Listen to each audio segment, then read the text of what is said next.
everything figured out, I win. So I beat my live stream software. As it turns out, there was a miscommunication between my software and YouTube. I think YouTube probably updated some terms and services or something, or logged me out of my account somehow in the background, and then, you know, it took me an extra couple minutes to log on. So I was thinking about what we wanted to sketch tonight, and things that we have sketched and things that we haven't sketched. And I know that we did sketch a Blister Beetle, but that was a long time ago. And we sketched the Charlie Brown Blister Beetle. I feel like that's... I don't remember what the species name on that one is, but I thought we would do this Blister Beetle. It's a different species. It is, I think, absolutely beautiful. When we zoom in, you're going to see that it has all types of really cool textures. Its whole body looks like it's covered in like this velvet, and that's just because it's covered in little itty bitty hairs. So Meloidy is the scientific name for the family that is Blister Beetles. So there's lots of different types of Blister Beetles, and one of the characteristics that all Blister Beetles have is they have this very unique body shape up here in the front of their body. So they have their head, and then this section right here, that's our pronotum. And in a lot of beetles, the pronotum is pretty wide. Blister beetles have this very narrow, almost neck-like pronotum. And that also means that their wings back here, their elytra, they are shouldered. Alright, so they look like they're kind of wide. The Blister Beetle looks like he could be a football player. He's got a head, this like neck, and pretty wide shoulders. And so that's what I'm looking at here to identify Blister Beetles as a whole. This species is Epicauda castata. That's the one we're going to be sketching today. I collected this individual in New Mexico at a rest area. And it was funny because I got to the rest area and there were Blister Beetles everywhere. I think I ended up collecting four different species of Blister Beetles at this one rest area in New Mexico.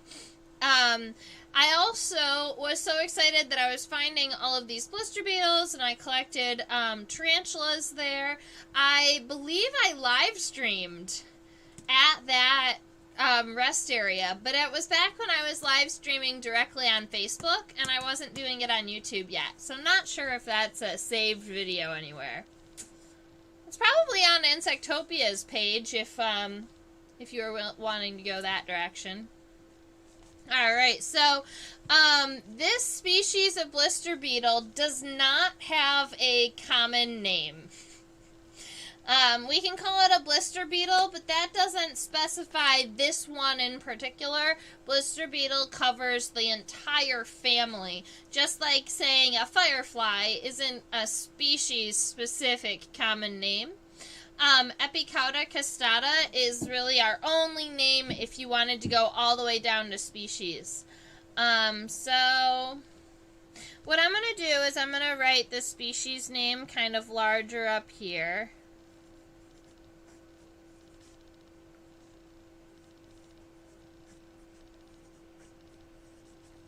Epicauda castata, and then in parentheses, I'm going to write Meloidy, which is the scientific name for Blister Beetles.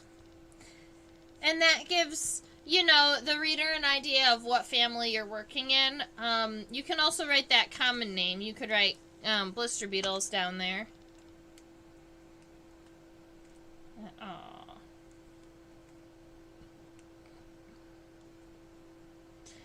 I'm just now realizing that my eraser is lacking, so I'm trying to find a replacement really quick, and I think I have figured out what I can do. Just have to... There we go. I've got an eraser again. It's the cap of another one, but it works. Hi, Nancy. All right, I'm going to go ahead and pull our specimen over here to our sheet. Oh, man. My man made me brownies yesterday. I was all excited, and then the live stream started, so I'm about halfway through my brownie.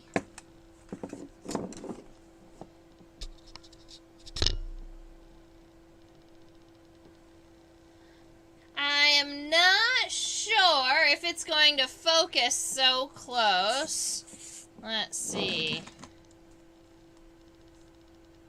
There we go.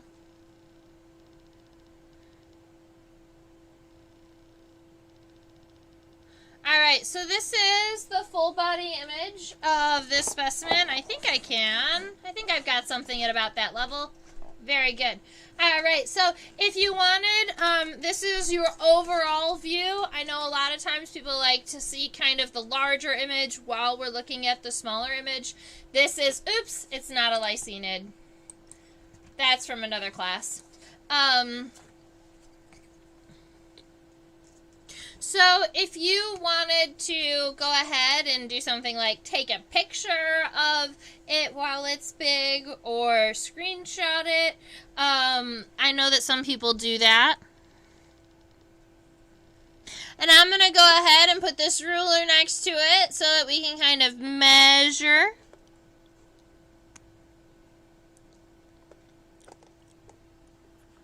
And you actually have more of an overall view than I'm going to be able to get because of how close to the camera you are. So it looks like, I would argue 1.8. 1.8 centimeters. Welcome, Chaos. I think it's been a minute.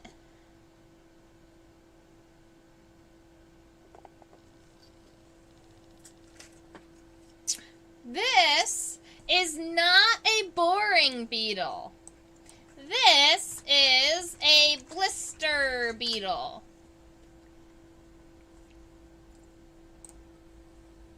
I originally chose this blister beetle because I was talking to, I think it was Deb, in our Facebook group chat last night about blister beetles, and I was looking at this guy, and he was already out, and I thought, we should definitely check it out. Tim Burton-esque. I like it. Alright, so when I'm going through Chaos, I'm doing well. I've been creating lots of programming. I've got an event downtown in Philadelphia on Saturday, so I'm prepping for that. I've been working on like programming, so life's been good.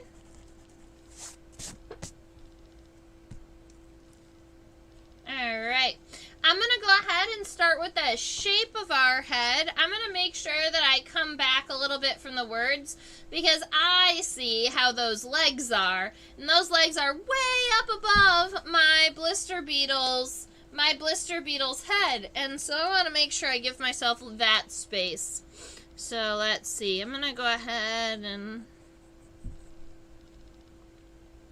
As many of you know, I like to do a very light first sketch to kind of get the shapes, kind of get the basic shapes down, so that I know what I'm working with.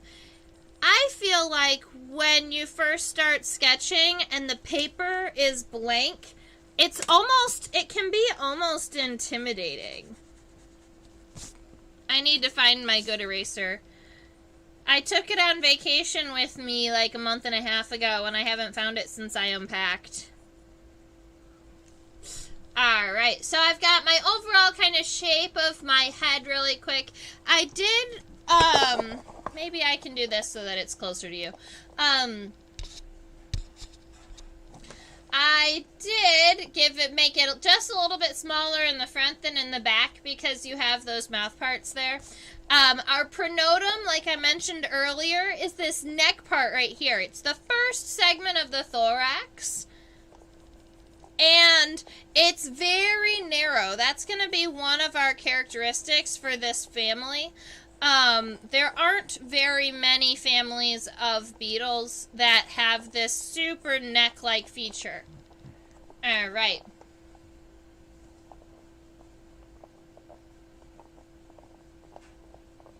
Congrats, Chaos! What are you doing now?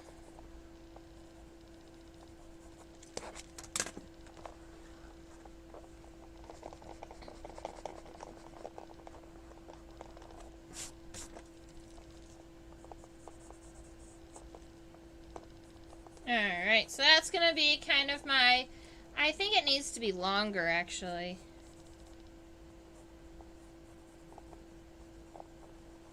That's better.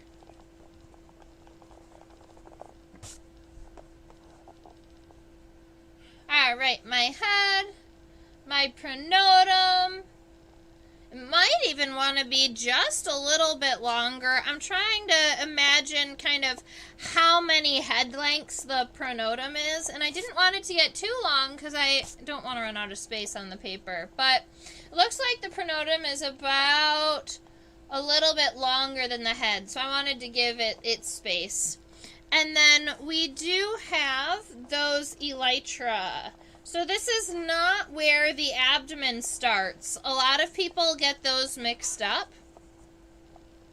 The abdomen doesn't start until... Terry can help us out with this. The abdomen doesn't start until way back here. Up here, this is still a part of the thorax of our insect, because if we were to go ahead and flip our blister beetle over, you would see that the middle pair of legs and the hind pair of legs are still connected right under here. And so wherever our legs are connected, that's where our thorax is. I'm going to scoot our specimen so that we can see the rest of his back.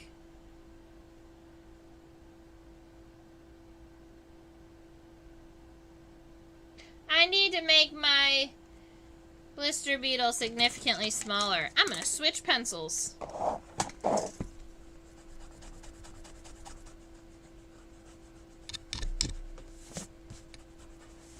I know you guys understand out there, being artists yourself, sometimes I just can't find the right pencil. Like, there we go. Let's see if this will work.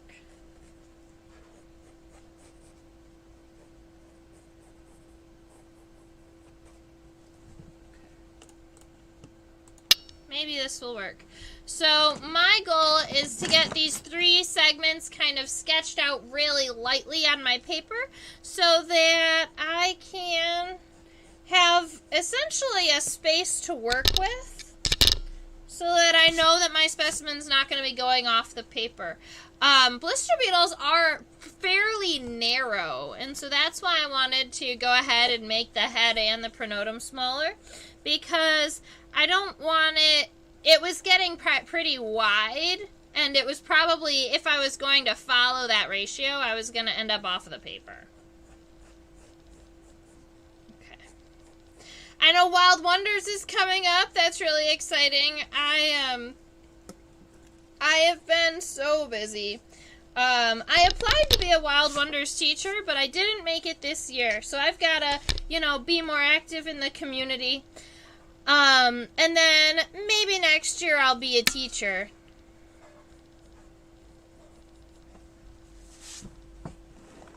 Alright, so I've got those overall body shapes kind of taken care of. You can see those middle and those hind legs, right about here and here. They kind of fold back, and they could even tuck up underneath the body. So on my left side, I'm going to tuck my legs, and on the right side, I'm going to leave them open, just so that we have different views. So my middle legs come out and then go back in.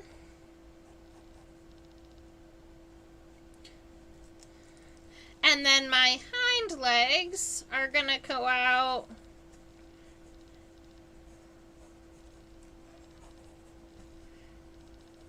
are going to be more like this, where they're out.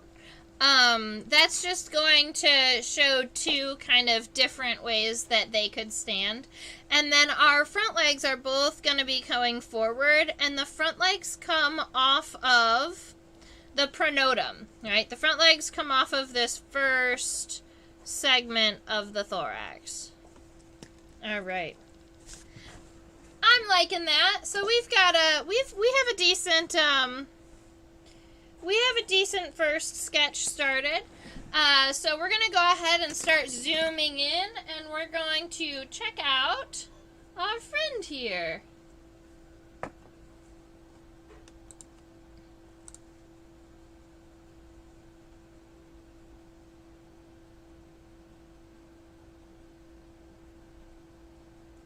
Yeah! Next year, that'll be great. I heard they had a lot of applications for teachers this year.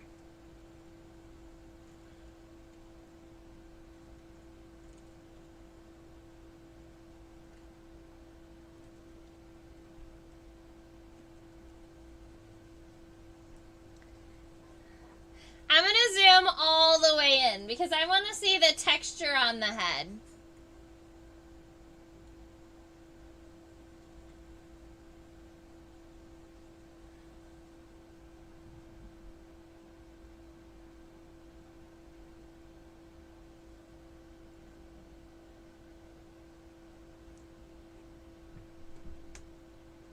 Isn't that so cool? Blister beetles are essentially, some of them at least, are covered in little scales. And that's what gives him his color. As you can see right there in the center of his head, where that's a darker line, that's not one series of dark scales. That's the only place on his exoskeleton that you can see, because everywhere else is covered in those whiter scales. In real life, so there is a little bit of a color, I don't know what you call it, when a microscope distorts the color. There is a little bit of a color distortion on this specimen. I think that if I turn off the top light, you'll see the color just a little bit better. This beetle is more silver gray than anything else. You'll see that when I have all of my lighting on, it kind of yellows out the specimen a little bit. So I did want to give you guys that heads up. This is probably a truer color for my beetle. And honestly, it doesn't look like it needs that much more light. Maybe I'll leave it like this. Unless you guys think that this is too dark. I think I'm going to leave it with this lighting.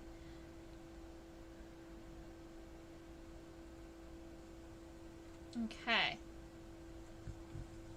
So,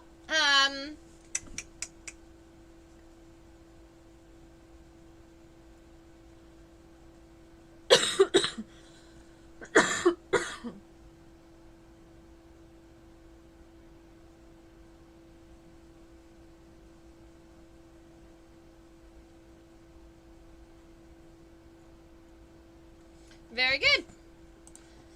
Let's get this ball rolling. So our head is up here in front.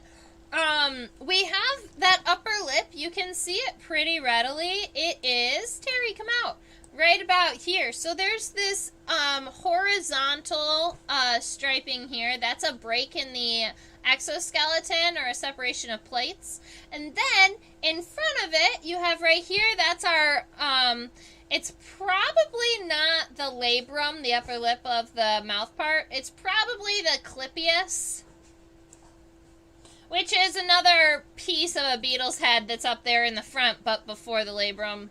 It's another part. I believe it's probably a clypeus. Spelled this way.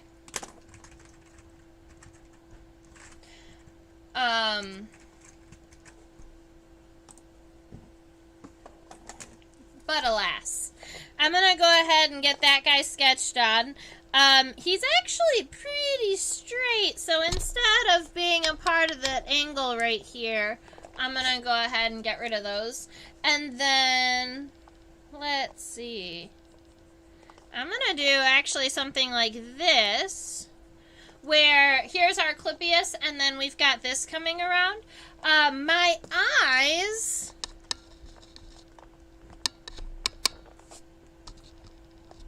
I did it like this so that my eyes can go on the outside. So you can see I made essentially this line right here, and we're going to come back and loop these eyes back over right about in this area.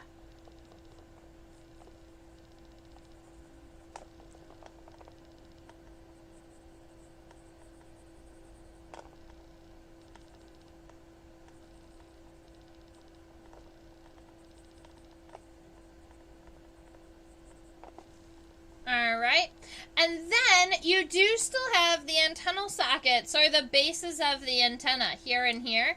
And so those are going to be here and here, where it looks like there's almost this weird empty looking spot in the head. That's where the antenna connect, so it shouldn't be too weird for too long.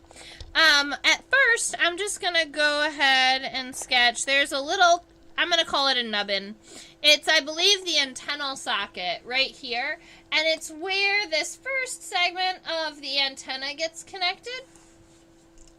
The first one is a little bit thicker than all of the other ones, it looks like, and what I'm going to do is just sketch the first one, and then we'll come back to the antenna, because as you know, the antenna are going to be on top of all of these legs and things, and I like to sketch the antenna last, so that they can more easily go above the legs.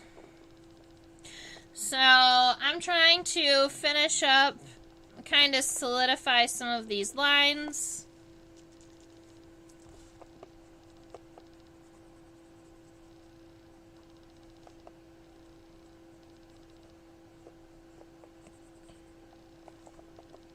And then from the back of the head, we do have this kind of rounded square shape here. So I want to make sure that I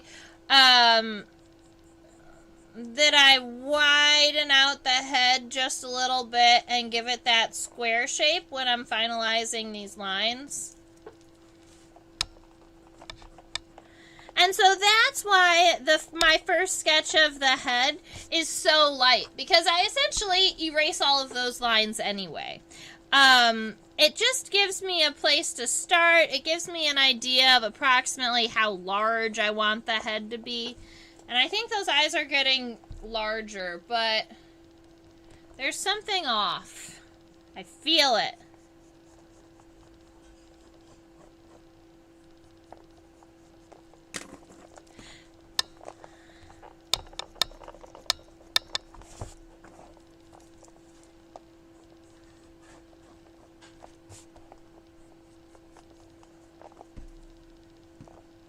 Maybe it just needs this line right here.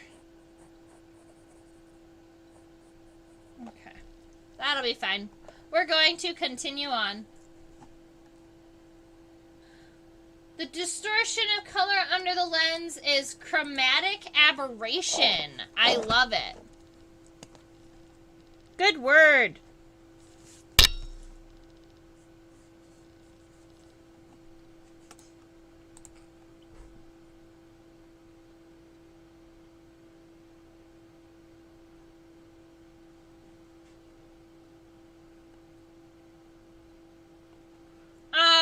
I'm scooting our specimen down so that we can see the pronotum.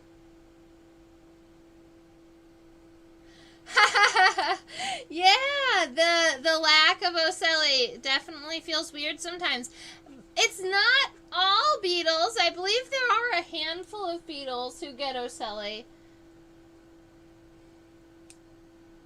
I just can't think of any right now. Oh, that's funny. Oh, there's got to be someone who gets ocelli.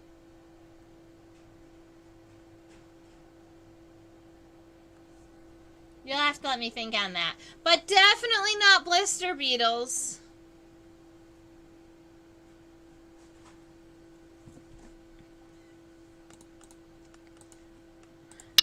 All right. Coming back to our head, maybe this is why my sketch felt funny. My pronotum definitely needed to be narrower at the start. So maybe where it's connecting was where it was giving me an issue. So I'm going to start it really narrow.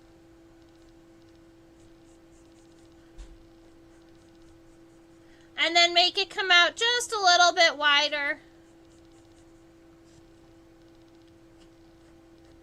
At this level of detail, you can also see this section here, kind of in between the pronotum and the elytra, where there's going to be muscle movement happening and the ability to kind of flex those wings.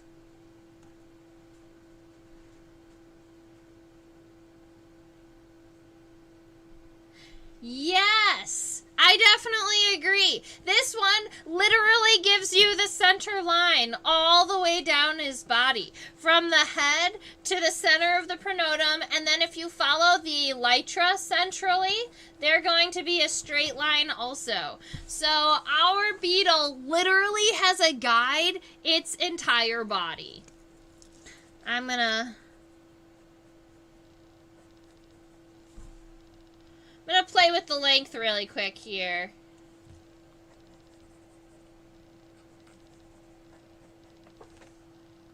I think this is better. Yep, I like it better.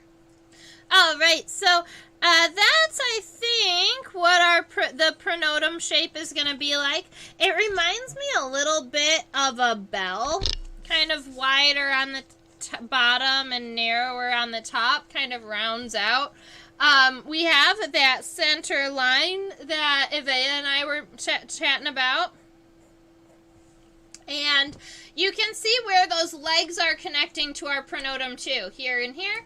So if we were going to connect them, our legs are actually going to be connecting kind of further down at the base of our pronotum. So I'm going to erase our sketch legs, because they are about a ½ an inch too high.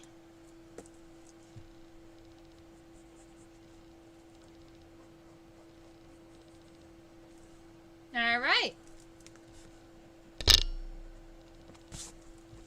So moving down to our elytra. You love the Tim Burton stripes. I think that those are definitely... they're one of the more notable features on this species. If you take pictures of them, the fact that all of the stripes are mountains. What do we call them? They're very, very textured. They're like 3D striping on their elytra. Now, admittedly, this guy's wings did not stay straight together while he was being pinned.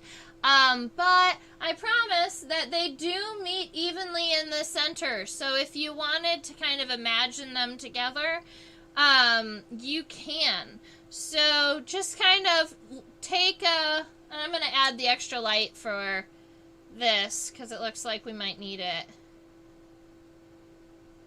See how it distorts it? Alright, so I'm going to be using the right elytron and then kind of imagining it doubled, because all of the striping should be the same. This very narrow stripe on the edge matches the very narrow stripe on the other side, and when they combine, it's funny because it looks like one stripe. Where these, and it looks like about as large as the larger stripe 2 and stripe 3.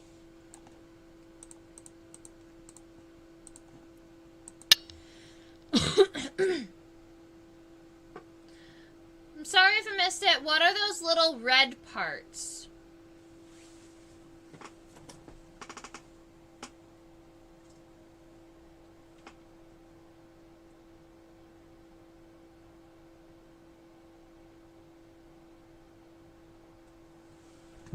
Are you talking about... yeah, you've got to be talking about those two little guys right there. there's not really a name for them. They're not they're not really characters. So I don't think that there's a name for them. I would, if I was going to give it a name, I would say that that is the top portion of the, if I was writing it in a key, I would call it the mesonotum. But it doesn't really have a name. So, it's just the top portion of the second segment of the thorax. So the wings connect up here. And then, so you're seeing, this is kind of like the musculature where the wings connect to the pronotum.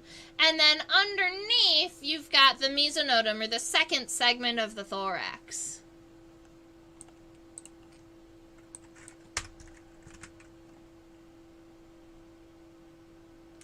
And the little triangle! Do you know what the little triangle is called? I think we've seen it a couple of times. It's here somewhere. Yep, there it is.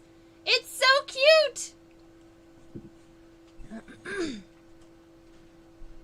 So you see all those individual scales? When we zoom in on them, I really love it.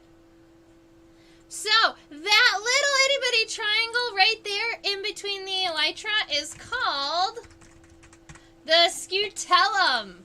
And sometimes the scutellum is heart-shaped rather than triangular-shaped.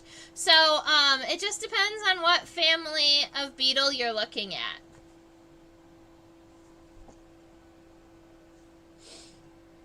I love how closely you guys watch and observe our specimens. Okay.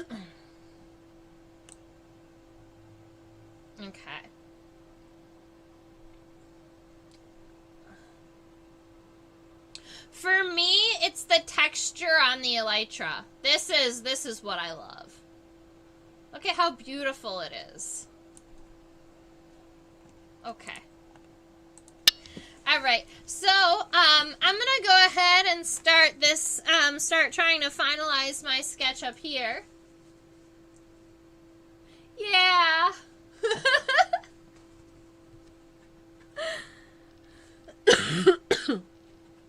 Alright. So, I think I need to move the microscope down a little bit. I wasn't all the way there yet. There we go.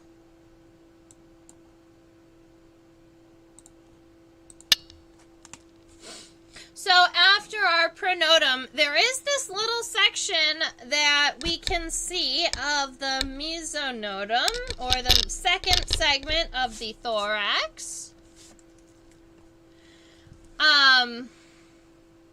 And if you were, just so that you know, Avea, the mesonotum would only be the word for the top of the insect. If we were to flip the insect over to the bottom and you were looking at that same plate just on the bottom side instead of the top side, we would call it the mesosternum instead of the mesonotum. And so notum is the word we use for like the top, and sternum is the one we use for the bottom. Alright, so we have these kind of redder sections that are a little darker. I'm just going to kind of shade them in a little bit. And then we've got this really light section. And then the little itty bitty cute little scutellum. It's so tiny in this beetle. If you're looking at like the scutellum of a stink bug, they're huge. Have we sketched a stink bug together?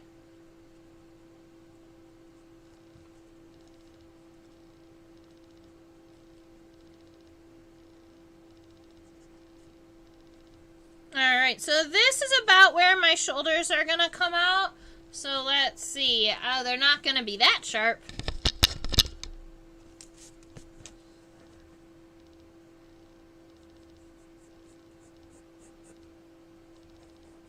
They have sharp shoulders, but they are not wearing shoulder pads, Trisha.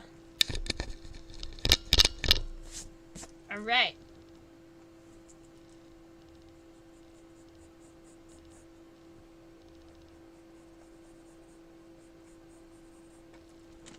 So, we've got that taken care of. Our shoulders are coming down. I'm going to go ahead and zoom as far out as I can.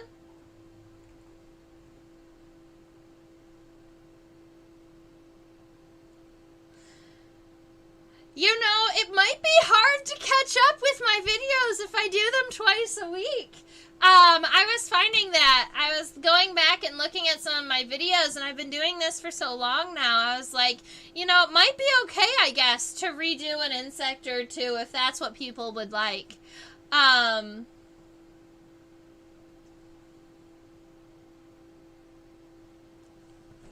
so I'm going to try and get the elytra approximately the right length. It's all locked in. Let's see.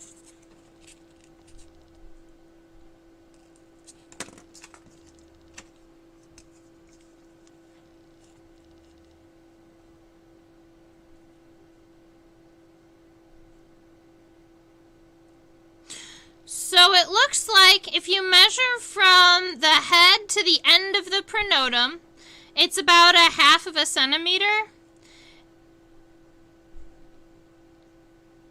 And if you go just the length of the elytra, it's a little bit less than 1.5 centimeters. So it's a little less than 3 times the length of here. So if I was to do this, I am way off the page. So I'm just going to go...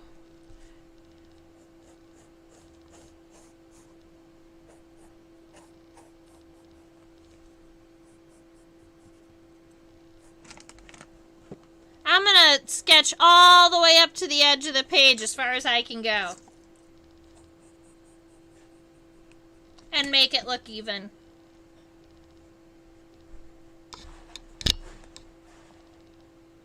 Sorry, my pencil's hitting the camera.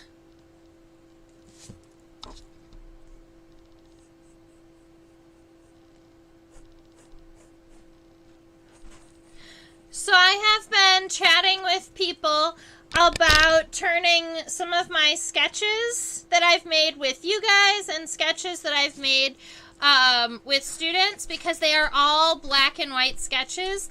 I've been in conversation about how I might turn them into a coloring book, because I feel like if I made a coloring book out of my sketches, I would feel more comfortable learning how to color if I wasn't coloring on the originals.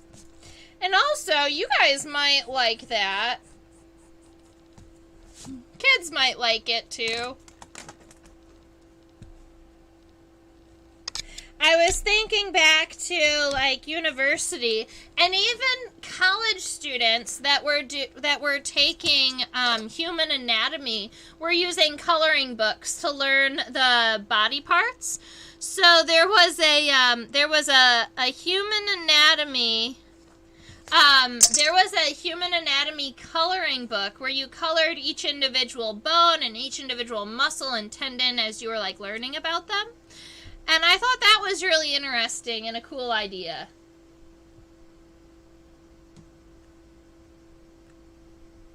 Bug coloring book! Oh, I've got one supporter. Thank you, Avea.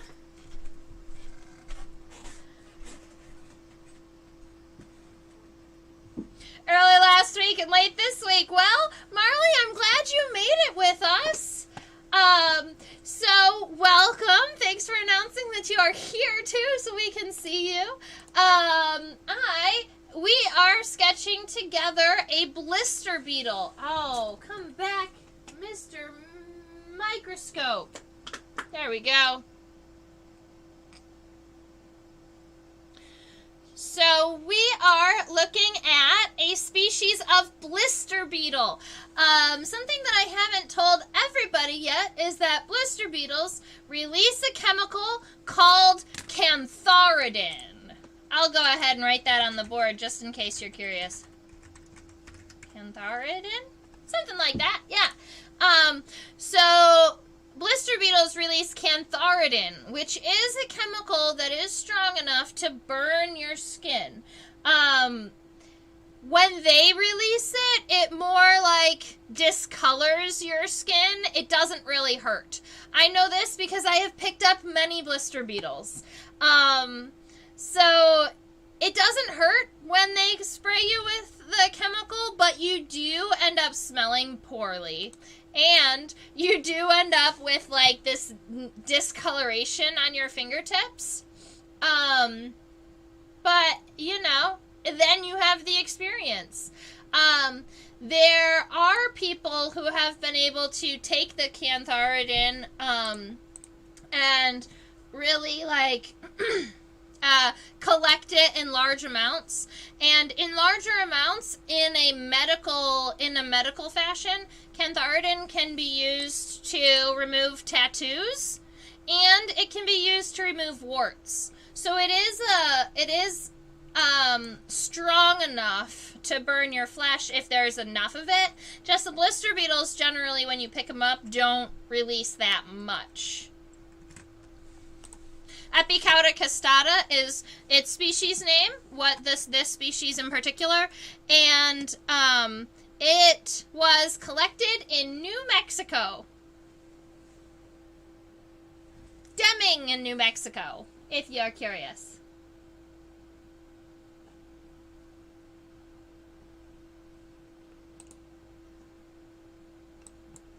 Is Cantharidin a town in Lord of the Rings? I didn't know that. I mean, alright, here's a funny thing. I have actually listened to the first book on audio tape. I finished it this week, and I just started the second book. I don't remember Cantharidin being a name of a city, but it's also possible that I haven't ran into it yet, because I haven't finished the series.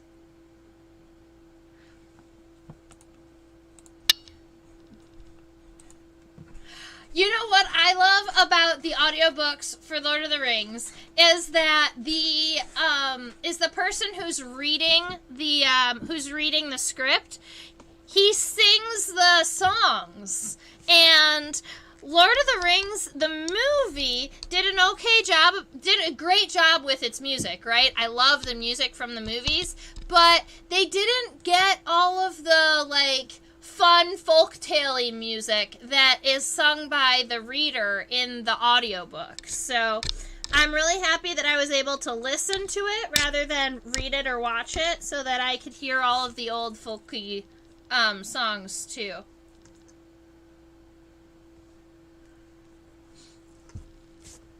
Alright, so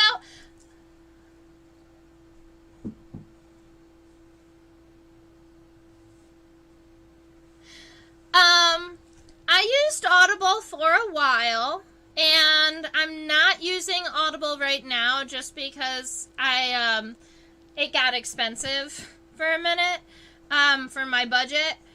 But I have the Lord of the Rings audio on CD for my car. So, as all of you know, we have a handful of leg parts here. And I always like to remind us, just in case we've forgotten the spelling, or maybe we are a little tired today and it just slipped our mind, these are the names for the segments on the legs. The femur is this one between here and here. This segment, that's kind of like our segment between our hip and our knee. This one right here is called the tibia, kind of like our bone between our knee and our ankle. And from here on, those are the tarsi, or what we call tarsal segments. All right, there are 1, 2, 3, 4, 5 of them, and I believe Meloidae, or all blister beetles, have a 5-5-5 tarsal formula. We would write that like this, and that means 5 tarsal segments in the front leg, 5 tarsal segments on the middle leg, and 5 tarsal segments on the hind leg.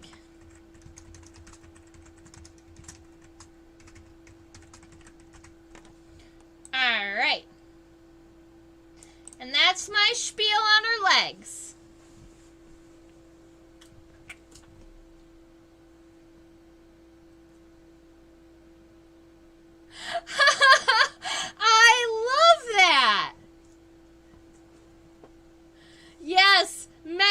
metatarsals. And those are human toe bones. The metatarsals. There is something, I don't know, there's something great and fun about learning new insect words. I don't know, I've always loved it. Just teach me as many, you know, I would never have learned the bones in the human leg, and but they're the same as an insect, so now I can't forget them. Alright, so I've got my femur, I've got my tibia. I'm going to go ahead and start adding my tarsal segments. So these guys, I like to say they look a little bit like stacked ice cream cones. They're these stacked triangles. I guess if you turned it upside down, you could almost argue that it's Christmas tree shaped. Alright.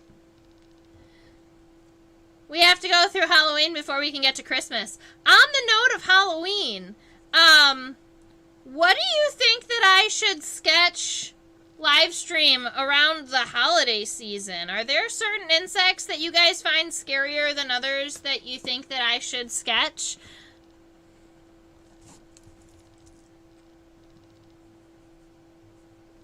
All right, 1, 2, 3, 4. They get smaller and smaller until the last one that's longer and kind of round. And then you can see those are some pretty large claws at the end of her legs. Those are tarsal claws. And I do believe that if we zoom in right here to in between her toes, we might see a little hair. Corpse-eating larvae. Ooh, that could be fun. You know, I could even do a dermestid beetle, because those are the beetles that feed on, like, rotting flesh and skeletons in museums. Let's see. Yeah, so in between the two little claws, she's got these little sensory hairs in between her toes.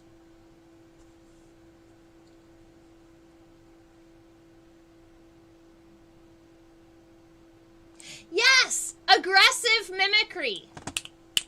We win.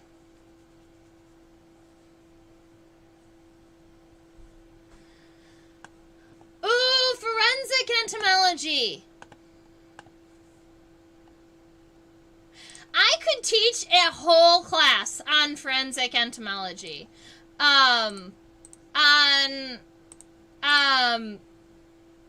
Like time of death intervals and modeling and degree day charts and life histories and all types of stuff that goes into forensic entomology. So what you're saying is you want to sketch some flies.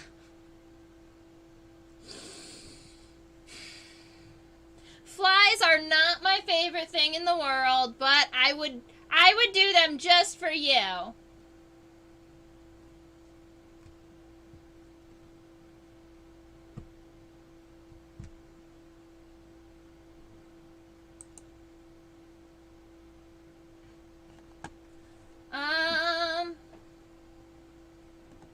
Dermestid beetles and flies. Because there's a handful of weeks, there are probably 2 or 3 classes that are close to Halloween, because I've got a Sunday class and a Thursday class, so I think it'd be okay to do 2. I could do dermestids one day and flies another day. I've been playing around with the idea of choosing insects in advance.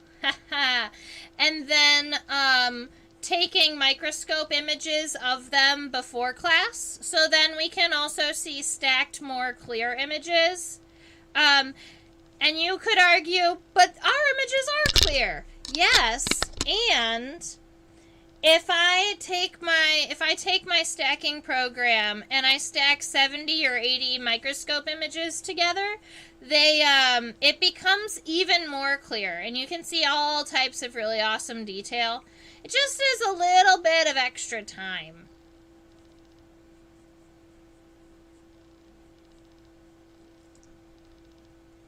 Five segments. And my legs drifted off to the left, but that's okay because sometimes blister beetles' legs do that. Blister beetles are really leggy, and when I'm spreading or working with blister beetles, I always have to be really careful about the legs because they can really go everywhere if they want.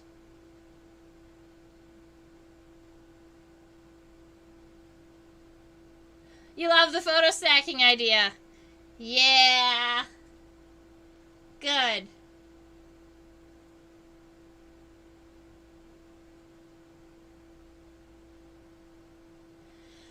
Tachinids and syrphids. Tachinids are really cool because they're so spiky.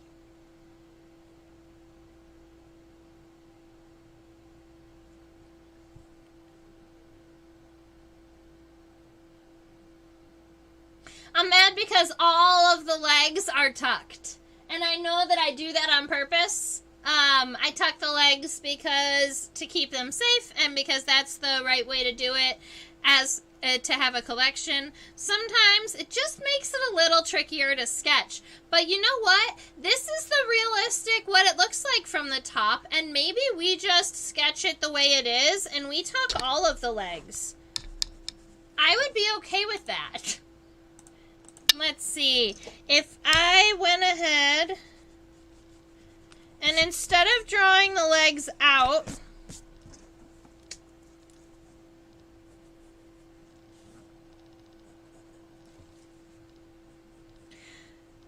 I went ahead and gave myself a femur and a tibia that goes back towards the body. And then another femur that comes long like this, because our hind femur is very long. And then it comes and tucks back in. You know what? I am okay with this. And I will flip the beetle over so that you can see the bottom, so that for those of you who really, really would like to sketch its legs out and splay it open, you can.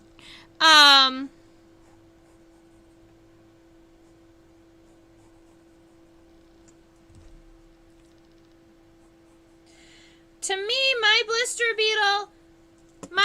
beetle wanted his legs tucked today.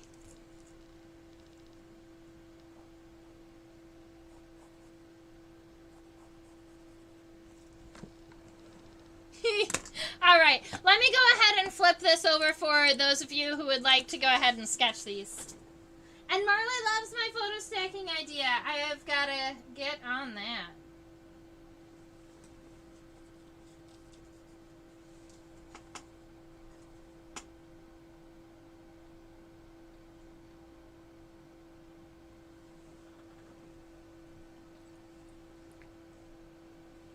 Alright, so this is not an image from the bottom. This is a lateral image. I was hoping that it would be a little more even. Let me turn it a little more.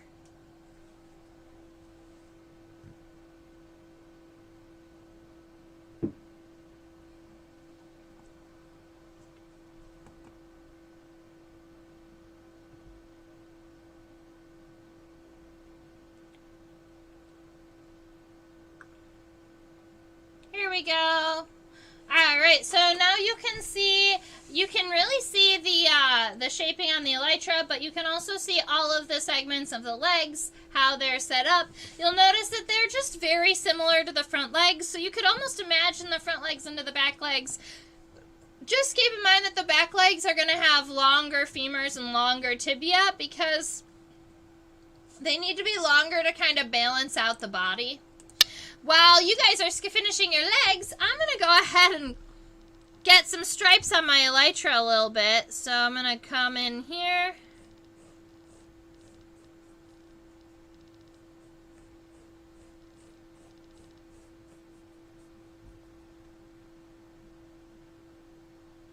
One, two, three, four.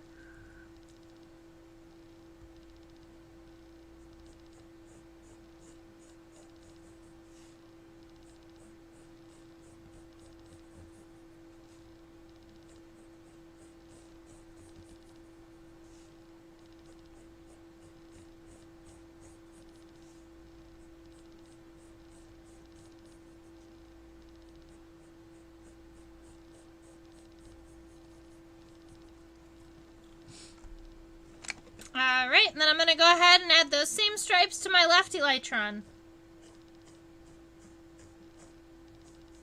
So it's funny because elytron is the word for one of the elytra, right? The front pair of wings, this hard shell that beetles have. And elytra, you always talk about them in the plural. You really generally don't ever talk about the left one or the right one. And so it's not like a commonly heard word for me. So when I hear or say elytron, I always think of the movie Tron.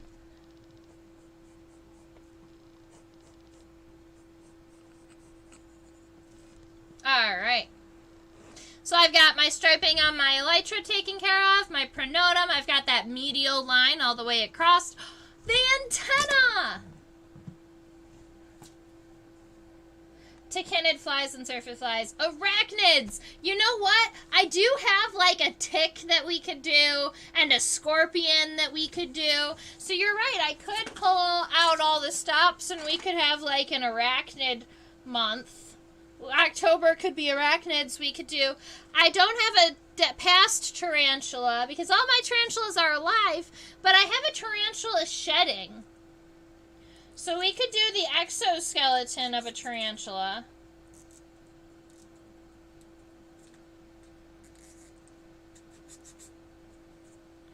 Oh, Marley, we can't be too nerdy around here. We are all nerds, as it turns out.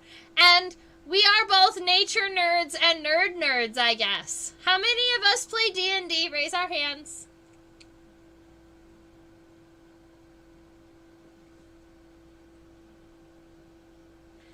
Theraphosids. Yes.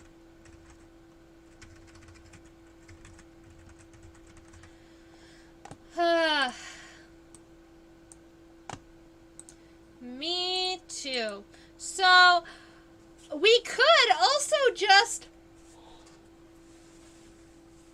We could have a live model. I could bring my tarantula down here and play with it. We could do a meet and greet live stream.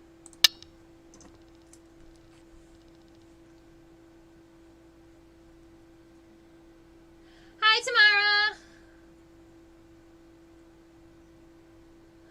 Oh, finding the hidden object. Very good. Alright, I realize the last thing I need to do is I haven't gone back and added the antenna yet. My beetle is very sad without antenna. So, the number of segments I don't think is super important for this beetle, but I'm going to go ahead and count anyway. We've got 1, 2, 3, 4, 5, 6, 7... about 11. Let me go ahead and look at it under the microscope.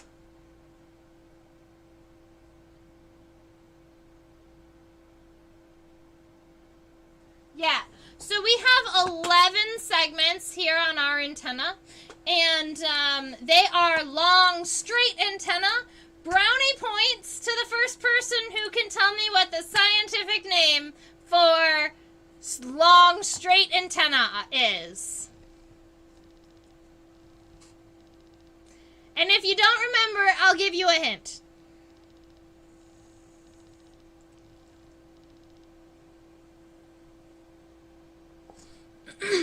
When I'm trying my when I'm trying to sketch my antenna, I'll always give myself kind of these guidelines. Evea's got it! She wins! The word is filiform.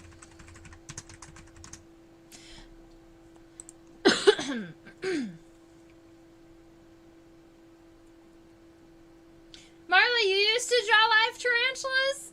Oh, that's fun.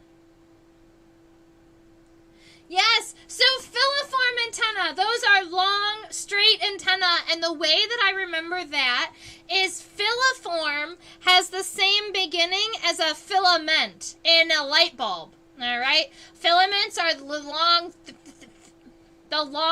thin threads that are in the light bulb that glow really bright that make it work. That's a filament. And a filiform antenna is a long, straight antenna. That's how I remember. So I've got about the length of my antenna worked out with these very light stripes. So now I'm going to come in and just add these segments. Keep in mind, each individual segment cannot bend, but they can bend in between kind of where they touch.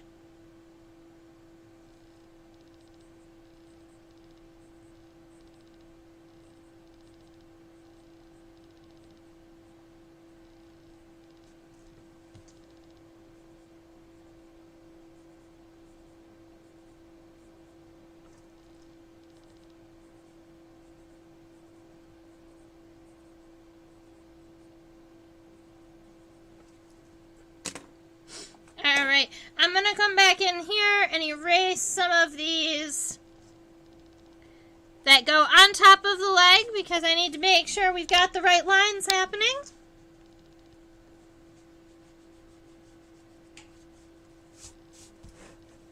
And I erased a little bit more on this side just because I sketched that line a little bit darker, so that center line a little darker. And admittedly, I wanted to make these segments a little thinner anyway.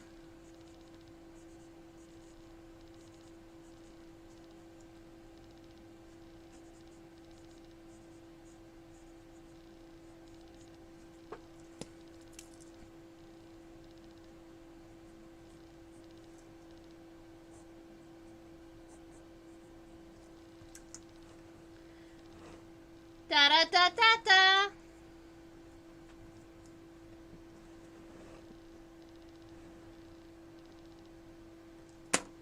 Yes, Evea, those are also antenna words. So, Evea is winning on antenna words. You have the scape and the pedestal. And then the third word the third word is flagellum. Alright, so we're going to go ahead and show those off now. So the scape is going to be the first segment of the antenna and is generally kind of a different shape, or a lot of times it looks significantly different than the other segments. This one right here is the scape. It's kind of the widest, thickest one, and they all get narrower from there. The next one is considered the pedestal. Honestly, some pedestals are very different. This one looks a lot like the rest of the segments. It's just how it happened. And then the rest of the segments all the way to the end, we call those the flagellum all together. So the first two segments get their own name, but then the rest of the segments all get flagellum.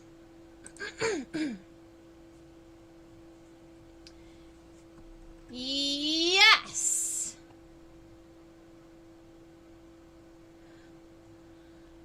So if you were reading a key and that key said how many antennal segments does the insect have, you count the scape and the pedestal as segments of the antenna. So it is a total of 1, 2, 3, 4, 5, 6, 7, 8, 9, 10. It is a total of 11, but yes, you have 9 segments in the flagellum, 1 pedestal, and 1 scape.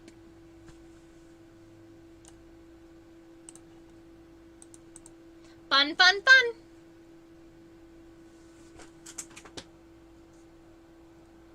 Let's look at him head on. We need to see his fluffy face.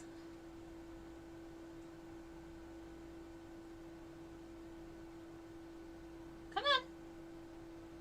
You got this, little pal. Oh, look at his palps.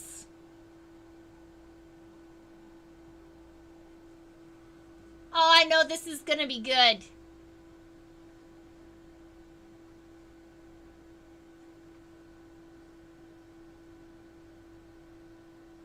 Look at how cute he is.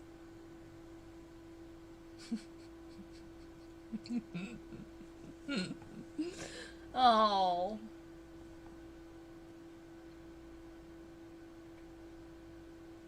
Weird lint colors? Possibly. I mean, if you're talking about this little green fuzzy thing, I don't know what that's from. That little hair and this little hair, those are just pieces of dust and debris that our friend has picked up in the years. And when you go and try and take those off, you run the risk of hurting the little labial palps or the antenna. So a lot of times when he picks up little things like this, I just leave it alone. These red ones down here are actually hairs. Yes, microplastics. They're even on my bugs.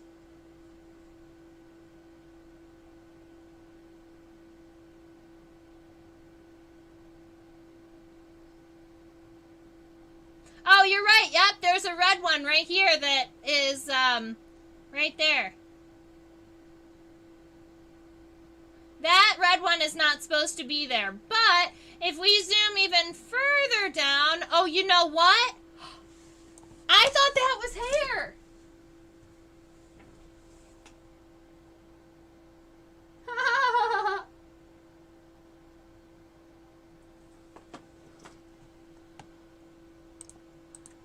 I have a guess as to what that is.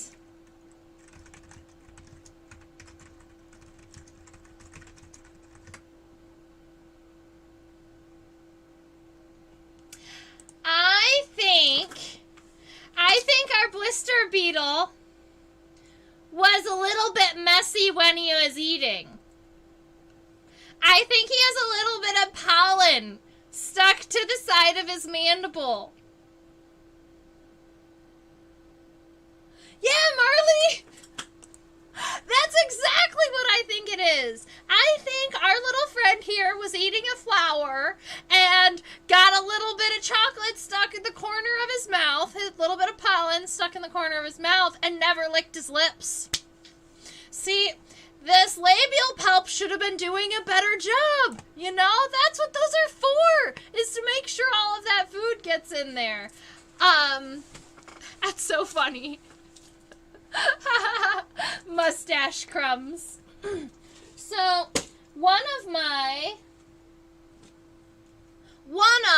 favorite Beetle books is, well, I'll grab the one of Eastern, yes. Alrighty.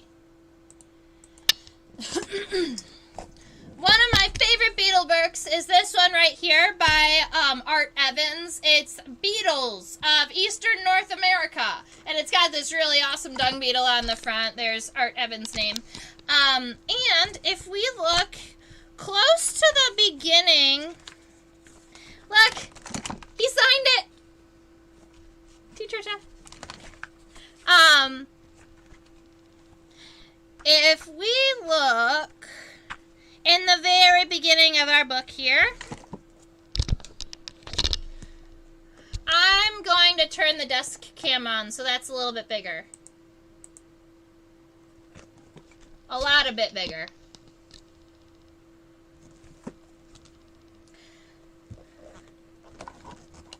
This might help you all with our different segments and different parts of the head.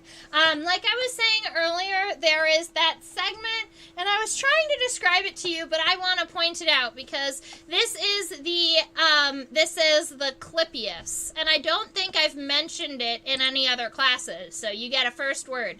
This is it, the word right here, the Clypeus. And a lot of times when we're looking at the head, specifically on beetles, there's this suture or this separation between all of the head area and kind of where the mouth seems to almost start. I don't know. It's just a little bit further. This is the segment we call the Clypeus. And then even further, this little half circle, that's the upper lip. So that's the labrum.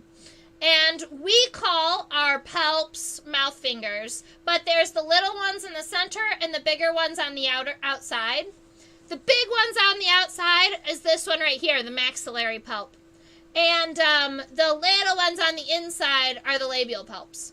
All right, but they're both considered palps, or my favorite word, mouth fingers. So let's see. And I know that the vertex is the word for the top of the head, but you don't see it very regularly. So, I mean, so when we're looking right here, this is the top of the head. We could call it the vertex based on this book. And this segment right here, that's the Clypeus. If we zoomed in, there's probably another little itty bitty segment right about here that is the upper lip. And yes, I love that he has a little bit of pollen on his face.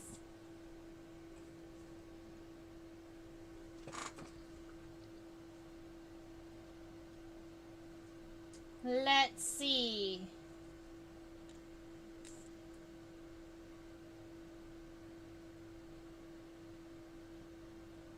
I'm not sure if there's anything else, any other places on our body that we really want to see.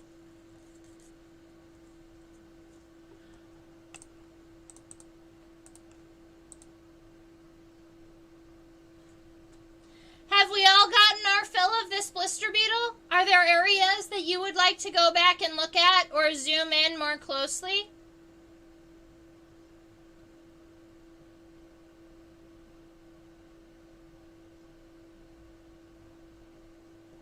You have a blank part of a blank part of my drawing from the top.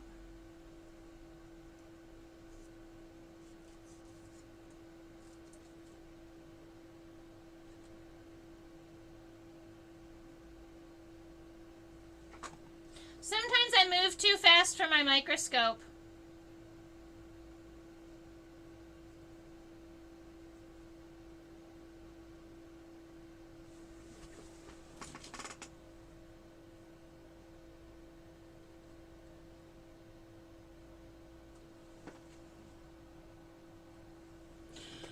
So we've got the dorsal view of the butt end. These are the elytra. Now, in this specimen, the elytra, the wings are kind of open, but they do close all the way. So, if you wanted, you can imagine those kind of pushed together. The lines on the elytra do kind of curve around the end.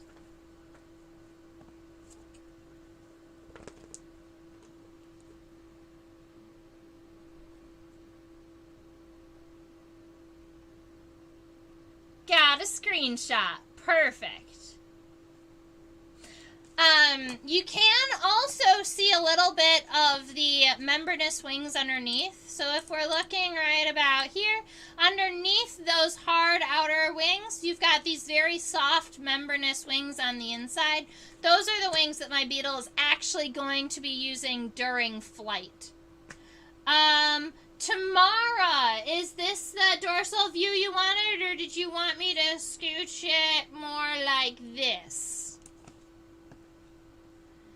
Unfortunately, our beetle is too big to fit all the way underneath the microscope. This is as far zoomed out as I get.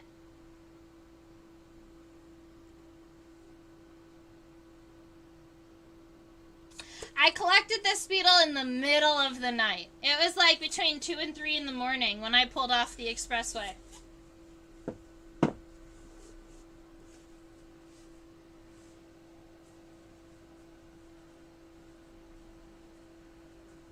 Okay.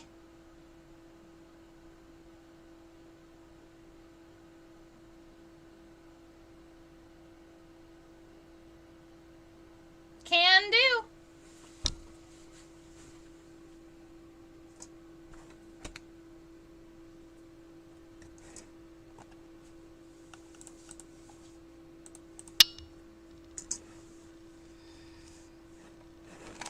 I just kind of ended it down here.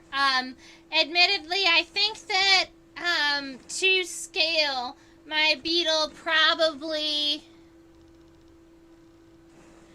needed to be about another half an inch longer. I just didn't have space on my paper, and almost, I guess I could have pushed the whole thing up about a half an inch.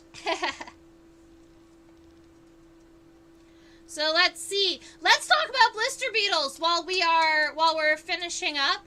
I want to talk about their life history because they have this wild life history that is very, I'm going to call it rare.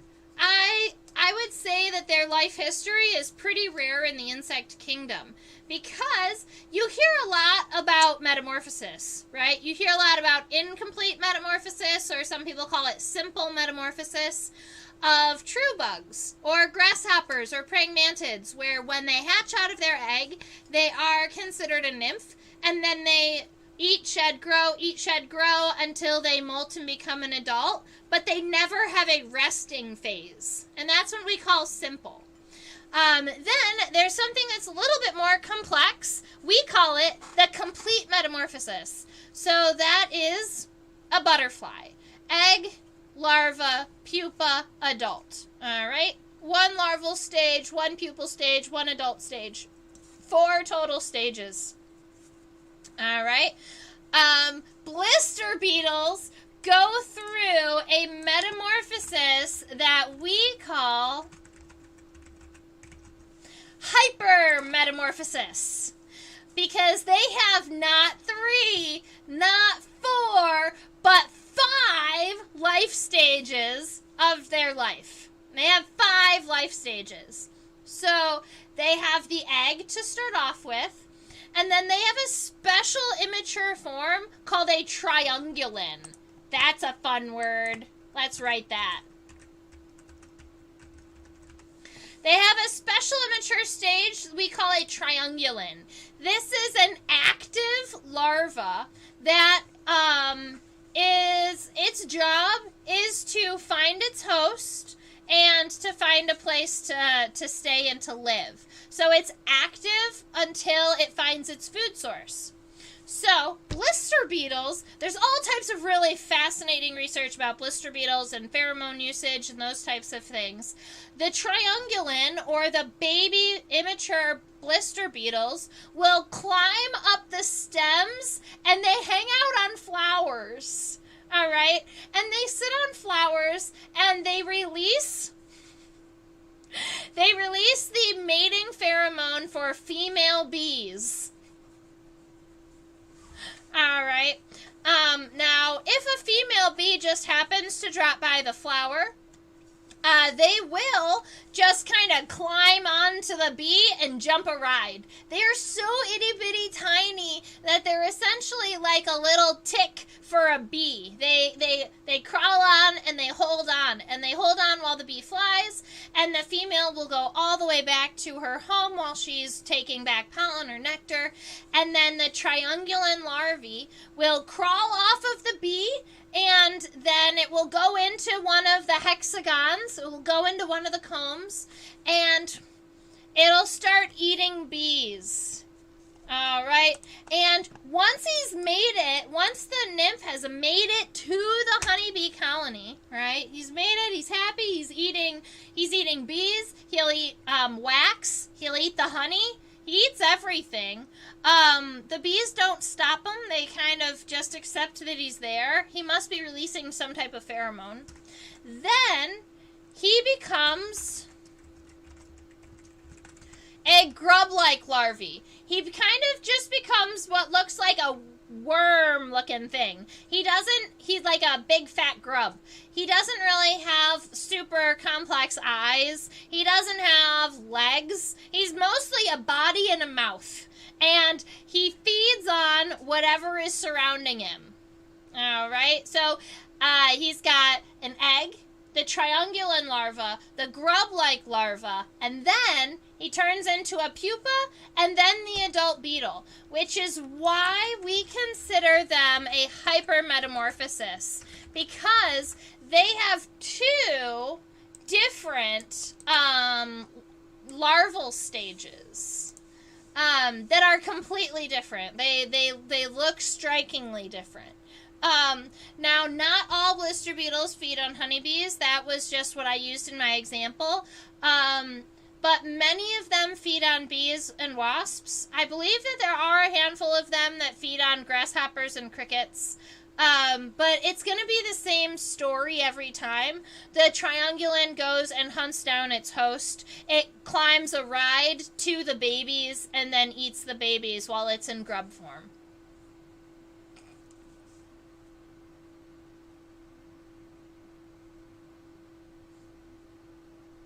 So, Marley, yes, I just went ahead and answered that question because Apis mellifera. I did use honeybees as like prime example, because that's the one that people understand. But yes, they all eat the babies.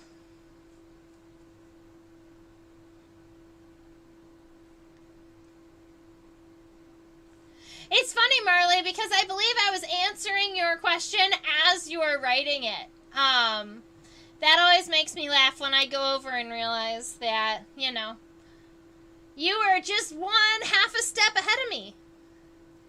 So it's funny, so I didn't mention why the triungulin larvae would release the mating pheromones for the ladies. So the triungulin, when they're on the top of the flower, they're releasing the mating pheromones from the female of whatever species of hymenopteron, whatever species of bee they're trying to find. And the male bees will come to the flower thinking that they're going to get mated or be able to mate, start the next generation. And then the triungulin larvae, all these little babies, will hop on for a ride. Now, the males are a lot of times not going to return to the colony until after they find a mate, right? And they haven't done it yet. And so, a lot of times the triungulin will wait until the male bee is mating with the female bee, and then they cross over, and they ride the female back to the hive.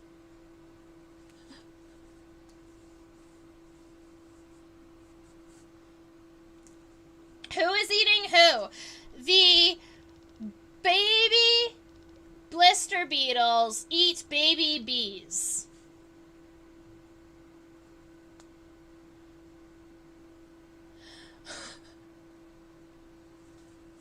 Way better than a soap opera. I love it. You know how regularly I look at a bug and laugh because I've made up some type of like little story in my head? I made up a little story today about the Charlie Brown blister beetle. And football is the beginning of football, and she pulls it away. And if Charlie Brown was a blister beetle.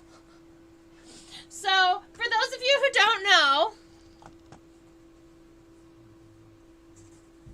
let's see. You know what? I'm going to put her under the microscope. We're going to switch out blister beetles for a moment.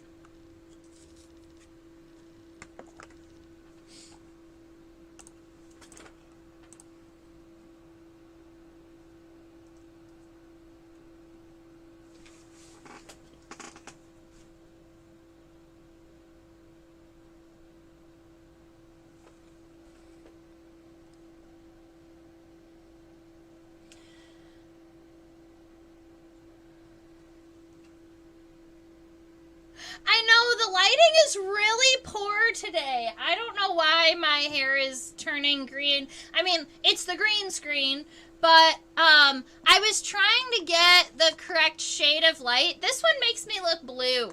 So I was hoping this was mostly clean, but you know. St. Patrick's Day!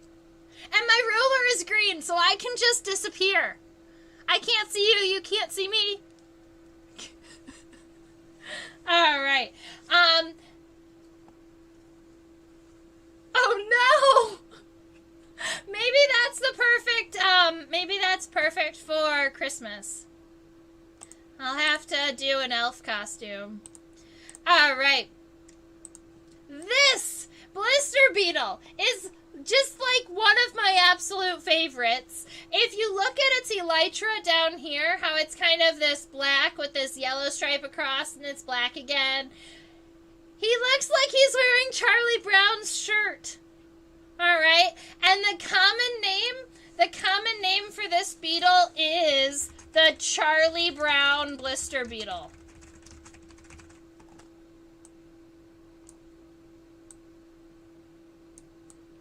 So if I was gonna do like a haunted Halloween sketch with kids, you know, I might relate it back to like the Charlie Brown Halloween story and do a Charlie Brown Blister Beetle. That would be fun.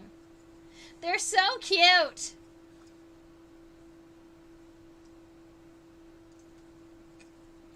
Rosemary Moscow. Do I need to look her up?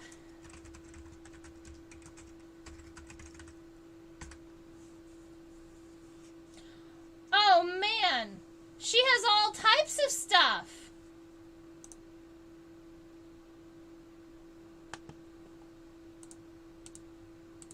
Very cool.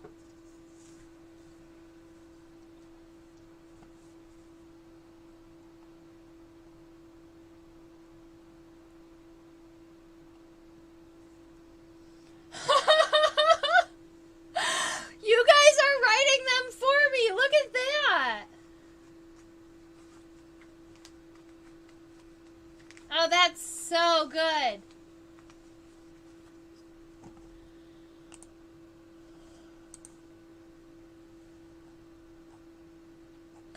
I guess she has one about, I think she has one about butterflies.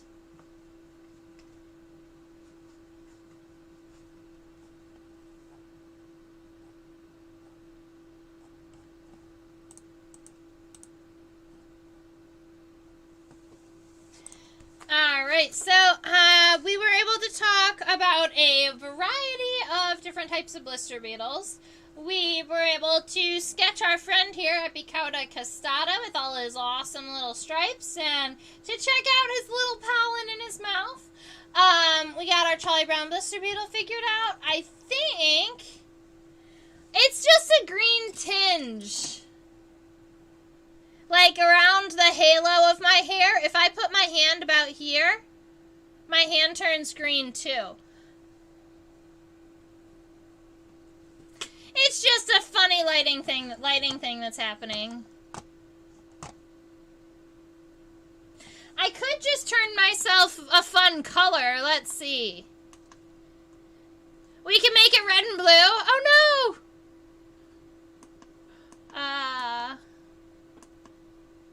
I could be blue. I could be Smurf.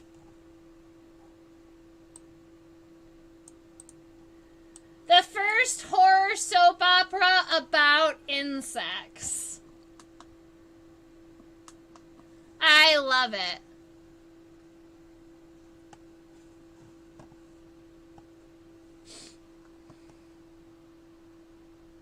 It would have to revolve around the honeybee colony and their interactions with the world. And then you could go into colony collapse disorder. Like, you could go into all of the different things that are affecting the honeybee populations. It could be a call-out for our mass extinctions and for pesticide use, too.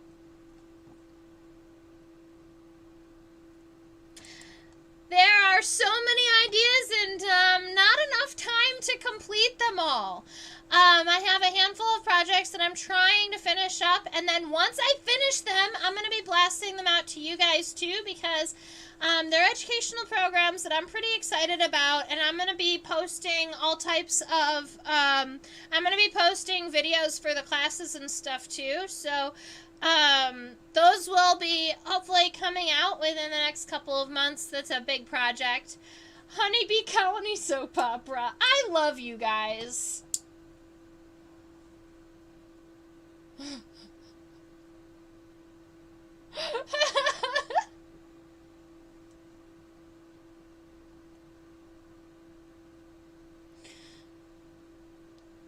I can't seem to get it to work on my phone. So the actual PayPal link is in the description box below. So you don't have to use the QR code over here to the side. If you click the little down arrow, you'll see the description box, and the link is also there. Let me go ahead. I think that I can just copy and paste it. Yeah, I can copy and paste it out of there. So, oh, the link is too large to post in the chat. But I'm glad you found it. Good. All right. So over there, over there is my OutSchool. Is a reminder for me to say, I teach on OutSchool. This is not a button. You actually have to go to the link below, underneath in what we love to call the doobly-doo. No, in the description box down below, there is a link to OutSchool. If you use my link that you see down below, rather than just going to the website, you will get $20 off of any class. OutSchool just gives you $20 to pay for your first handful of classes. And for kids, normally my 30-minute classes for kids are only $10. So if you sign up and it is your first time, your student can get 2 free classes with me. They can meet me on Zoom, all types of other students online, and see if it's a good fit. I teach illustration and insect studies 5 to 8, 9 to 12, and I'm starting a series on Pokemon as they are related to insects. All right. Over there is my YouTube reminder to subscribe to my YouTube channel. There's also that little notification bell to let you know that if I go live kind of randomly, you'll know. That is my link to my PayPal. You can go ahead and scan it if you would like to send me a tip, to buy me a coffee. If you've really enjoyed class today, if you learned something awesome, if I made you smile, if I changed your night, go ahead and send me a tip. I really appreciate it, and it'll change my night too. If this QR code does not work on your phone, the link is in the description box. I also, if you're looking for Insectopia on social media and you can't find me, this little blue circle over here, it's because some of my tags are Insectopia 2015 on Instagram and on Facebook. I'm at Insectopia 2015. Insectopia was taken. Darn it. All right. I know. I was trying to make a funny joke about them taking me away. Like, let's see.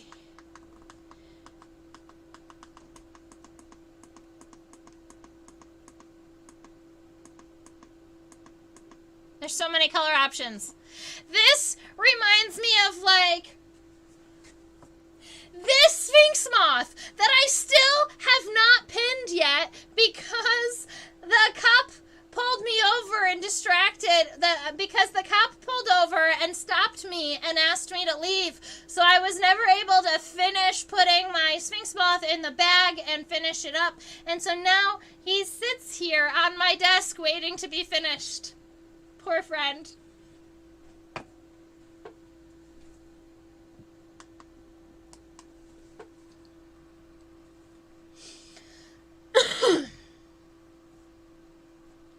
Can we talk more about really tiny hoverflies?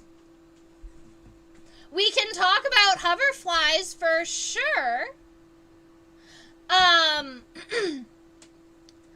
have some hoverflies that we can look at. I don't know how really tiny they are. They're pretty medium-sized hoverflies, but we can talk about them.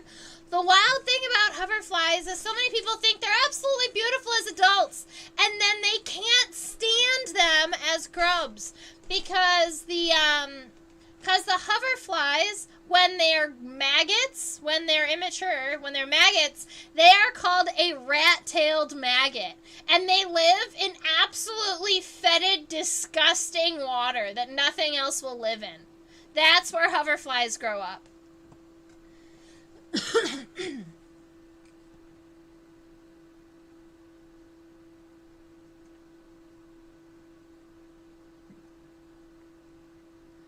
If Papillon from Miraculous Ladybug were a real villain, he should have totally had one of those as his emblem.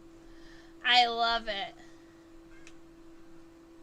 Yeah, look up an image of a rat-tailed maggot.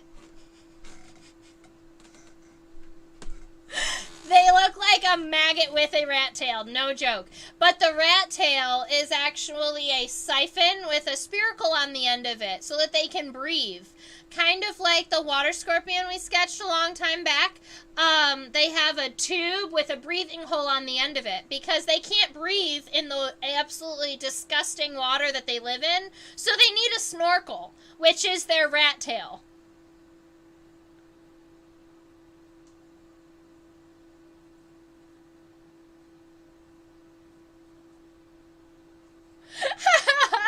You know, I needed it to come back to butt snorkels, okay?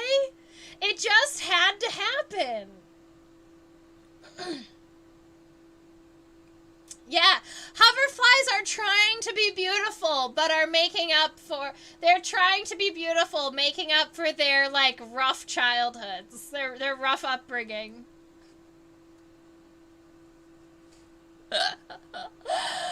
And they're meeting up with the honeybees. You know what? They could be like the secret bad guy in the comedy. So like, let's see.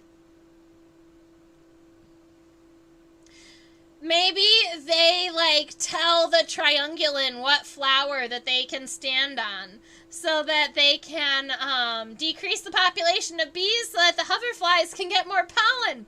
Because honeybees they're so populated that they can sometimes outcompete our native bees every now and again. You think their larvae are cute?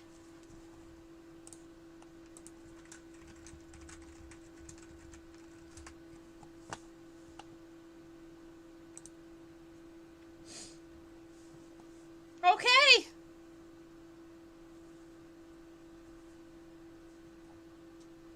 I mean, they're definitely unique.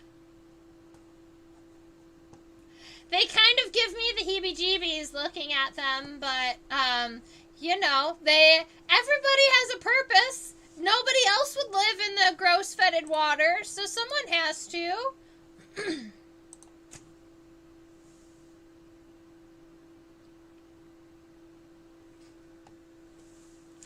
Oh, Marley, I'm so happy that you were able to tell the difference and correct them. That is great.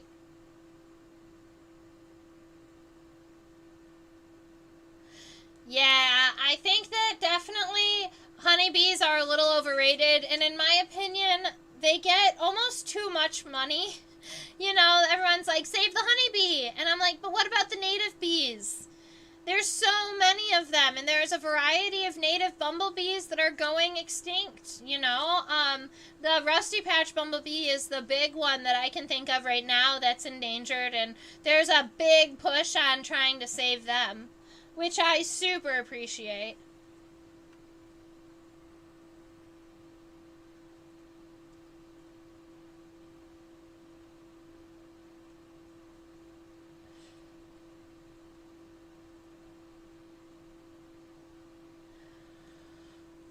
Alright. You want to learn more about native bees? We can talk about native bees. We can talk about a lot of our native bees are solitary. So they are living individually instead of living in large colonies. So just in that fact alone, their populations are going to be lower than the honeybee populations. And so that's going to be one kind of smaller example as to how they could be outcompeted. What if there was an entomologist villain that started sniping all the Save the Bee propagandaists? Oh no. See, like, I'm okay with... Yeah.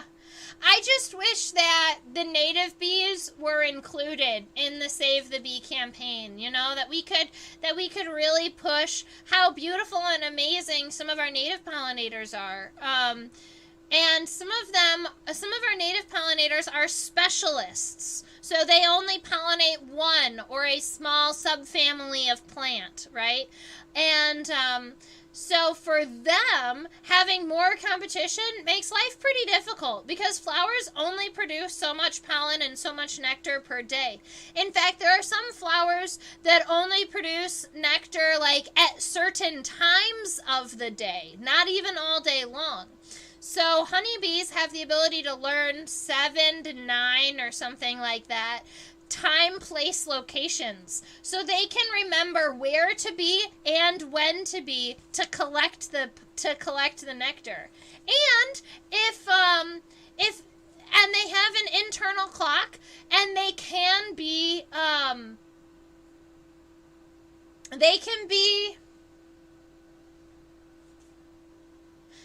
get jet lag. So there were some scientists that trained honeybees time, space, locations in New York and put them on a plane and flew them to California to see if they would run on New York time or if they would run on California time, to see if it was an internal clock that they were being based off of, or to see if their clock was based on the sun, purely based on the sun.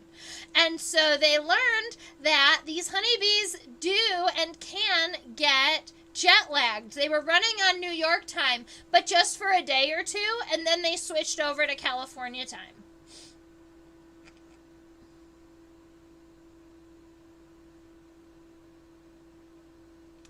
Silver digger bees, very cool. That's true, right, Marley? The honeybees get an unfair advantage because we are taking care of them, right? We are making sure that they're surviving. We're giving them all of the food that they need. If they start running out of nectar or pollen at the end of the season, we will feed them that. They'll give them little pollen dishes just in case they can't find that pollen out in the wild. And native bees don't get that, you know, and with climate change... some of the insects are being disconnected from their plant hosts, where the insects will emerge and the host isn't emerged yet. Or the hosts are around and flowering, but their pollinators aren't around yet. So with the changing in climates and the changing in temperatures, we're getting these time periods where the bees and where the insects and the plants aren't exactly always in sync, and that will create all types of problems. Alrighty, it is looking like it is almost midnight. I have had a wonderful time chatting with you, ladies and gentlemen, today. I already gave my kind of goodbye spiel. We talked about all of those things and then just went on some book rants, because we do that. But I think it is about to say goodbye. It is time to say goodbye. So I really appreciate all of you who come out and hang out with me. I absolutely love it. Being able to talk with you and be able to chat bugs. So I hope you all have a wonderful rest of your week. Find some awesome bugs and stay buggy. Bye, ladies and gentlemen.